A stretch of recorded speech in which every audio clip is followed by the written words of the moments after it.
One of the big announcements at the G20 summit came from the sidelines. A new alliance was announced and a brand new infrastructure project was unveiled. The EU Middle East India corridor. It's an ambitious plan, to say the least, a way to challenge China's Belt and Road, or BRI. It's been called the modern day spice route.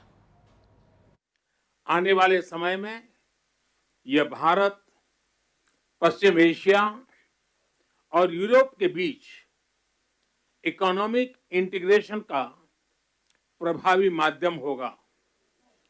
यह पूरे विश्व में connectivity और विकास को sustainable दिशा प्रदान करेगा। The corridor links Europe, West Asia and India. How? Through a series of railways and ports. The stakeholders include India, Saudi Arabia, the United Arab Emirates, the European Union, France, Italy, Germany and the United States. Key part of this corridor, we're going to invest in ships and rail that extends from India all the way to Europe, connected by the UAE, Saudi Arabia, Jordan and Israel. Bridging ports across two continents, unlocking endless opportunities, including making it far easier to trade, export clean energy. So how does it work? The project will connect rail and port facilities across West Asia. It will basically be the connecting link. This will help speed up trade between India and Europe. By some estimates, it will be 40% faster. This is nothing but historic.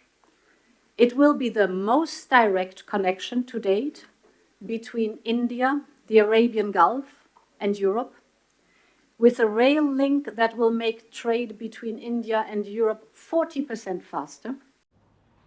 40% faster, she said. I know it sounds complicated. So let me pull up a map for you.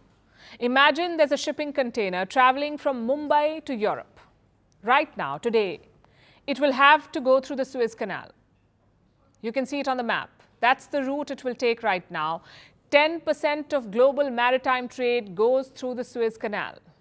And this means it can get quite crowded. The Suez Canal is a huge bottleneck for trade, which brings us to this new route that these countries are proposing. Let's pull up the map for that too. The same shipment can go from Mumbai to Dubai by sea, and from there, from Dubai, it can go on to Haifa on rail. Haifa is in Israel, passing through cities like Riyadh, and finally on to Europe by sea again. This is the new route they're proposing. It saves time, it saves money, plus there are no bottlenecks. Basically, it's a win-win for all. And this is a very important project from Asia through Middle East to Europe to offer big opportunities and connect people. But our intention is as well to make it real and to be sure that after this commitment, we have concrete results. So why is this project so important? First, it cuts down travel time and cost, like I said. The East Corridor connects India to the Arabian Gulf. The North Corridor connects the Arabian Gulf to Europe.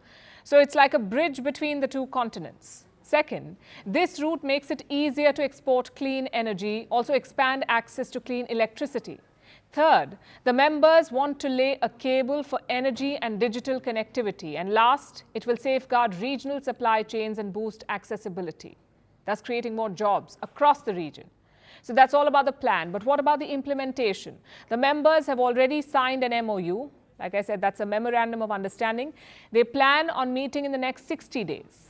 That's when they will chart out the future course. And there will be an action plan with a timetable. So there's a long way to go, really. But this corridor is not just about trade and relations. It's also about countering China. The corridor is an alternative to the Belt and Road Initiative, BRI, Belt and Road Initiative. It is Xi Jinping's pet project, and it is losing steam. The debt is unsustainable.